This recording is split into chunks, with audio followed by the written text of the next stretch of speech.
Assalamualaikum warahmatullahi wabarakatuh. Bismillah, alhamdulillah, wassalatu wassalamu ala rasulillah Muhammad bin Abdillah wa ansar rasulillah wa ala alihi wa sahbihi wa mawala. Rabbi syrah li sadri wa yassir li amri wa hlul 'uqdatam min lisani yafqahu qawli. Wa la haula wa la quwwata illa billahil aliyyil azim. Amma ba'du. Para santri sekalian rahimakumullah. Alhamdulillah, pada hari ini kita dapat kembali untuk melanjutkan daripada pembelajaran kita, dan insya Allah hari ini kita akan membahas tentang riba ya. Riba itu secara bahasa adalah lebih ataupun bertambah. Nah, ini biasanya diibaratkan kepada seseorang yang berhutang, ya dia berhutang, kemudian yang pemberi hutang memberikan syarat bahwa harus ada tambahan daripada nilai awal. Misalnya si A ngutang sama si B sebanyak 1 juta rupiah. Kemudian si B mensyaratkan bahwa nanti kalau ente bayar tambah jadi 1,5. Nah, maka yang 500 ribunya itu tambah ataupun tambahannya itu adalah riba. Untuk dalilnya ya kalian sudah hafal, itu di dalam Al-Baqarah ayat 275 ya. Alladzina ya'kuluna ar-riba la yakumuna illa kama yakumul ladzi yatakhabbathu asy-syaitanu minal mas. Dzalika bi annahum qalu innamal bay'u mithlu ar-riba wa halallahu al-bay'a wa harrama ar-riba. Nah, demikian merupakan dalilnya. Allah Subhanahu wa taala menghalalkan jual beli dan mengharamkan riba. Kemudian untuk pembagiannya ya, ada 4 macam di sini tentang riba tersebut. Yang pertama adalah riba fadl. Nah, riba fadl ini tukar menukar dua buah barang yang sama jenisnya ya, dengan mensyaratkan suatu tambahan sehingga terdapat pihak yang dirugikan. Misalnya kalian punya emas ya, kalian punya emas seberat 50 gram. Kemudian kalian mau nukar dengan model baru daripada emas ya gitu.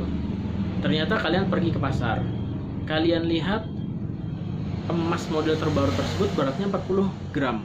Kalian mau tukar bahwasanya nih saya punya 50 gram, saya tukar sama emas yang mana emas ini modelnya baru, tapi model baru tersebut beratnya 40 gram. Nah, maka ini tidak diperkenankan. Nah, ini disebut sebagai riba fadl. Kenapa? Karena kadarnya tidak sama. Maka kalau misalnya sejenis harus sama. Kalau 50 gram ya harus sama 50 gram. Tidak boleh ada kekurangan ataupun kelebihan daripada tukarannya ya. Kalau mau ya jual dulu kemudian beli lagi yang baru tersebut. Nah, itu tidak masalah. Ini saling tukar menukar. Yang menukar tapi yang satu 40 gram, yang satu 50 gram. Kenapa dia mau yang 40 gram? Karena modelnya baru misalnya ya. Nah, atau bentuknya baru ya, model terbaru. Maka itu disebut riba fadl.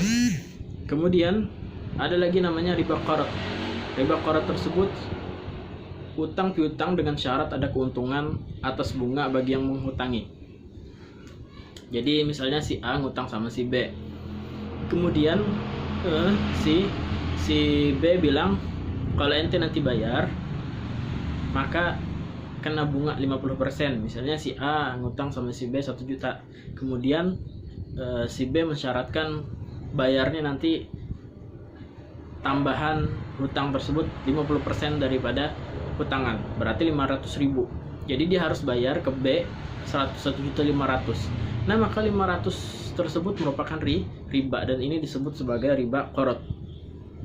Kemudian yang ketiga adalah riba iyad. Nah, riba iyadnya, jadi semua ini bisa kalian lihat di buku kalian, ada semuanya ya. Riba iyad merupakan riba yang mana dia meninggalkan tempat akad jual beli sebelum serah terima. Ini maksudnya seperti apa? Maksudnya seperti ini.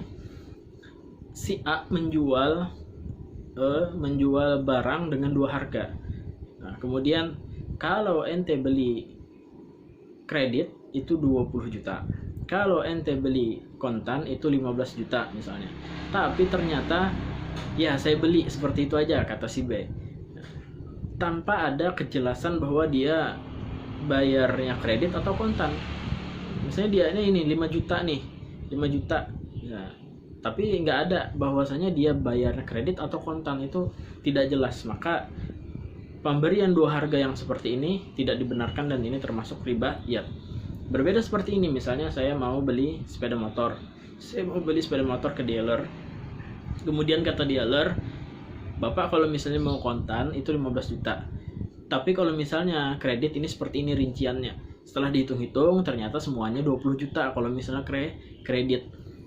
Dan kemudian saya bilang saya mau kredit aja. Jadi saya hitung-hitung ternyata kalau kredit selisihnya 5 juta misalnya. Ya sudah, ketika akad bilang seperti ini, saya beli sepeda motor ini dengan harga 20 juta. Nah, seperti itu. Maka ini sah dan tidak termasuk daripada ribayat tadi. Jadi dua harga yang tidak diperkenankan itu adalah dua harga yang ketika pergi itu tidak jelas akadnya, apakah dia mau kontan atau dia mau kredit. Nah, seperti itu. Kalau jelas maka tidak masalah. Kemudian yang terakhir adalah riba nasi'ah. Nah, riba yang terjadi karena adanya tambahan pembayaran hutang. Misalnya si A itu berhutang kepada si B, dan ternyata karena di awal dia bilang seperti ini, kata si A, nanti 1 bulan kemudian saya bayar, kata si A. Ternyata setelah 1 bulan si A tidak dapat membayar hutang tersebut kepada si B. Terus si B bilang, ente sudah 1 bulan ini kenapa belum bisa bayar? Kata si B, kalau gitu kamu harus bayar 50% daripada hutang tersebut. Nah, berarti tambah lagi. Nah, pada waktu di awal memang tidak ada syarat seperti itu, tapi ketika dia tidak dapat membayar malah ditambah lagi bunga, ataupun tambahan ya, ataupun lebihan daripada uang tersebut. Nah, maka ini disebut sebagai riba nasi'ah. Nah, mungkin ini dulu yang dapat saya sampaikan. Semuanya ada di buku kalian, silahkan kalian lihat saja. Kemudian apabila ada pertanyaan-pertanyaan silahkan kalian WA atau kalian buka di Classroom, kalian tanyakan semuanya ya. Ini dulu. Assalamualaikum warahmatullahi wabarakatuh.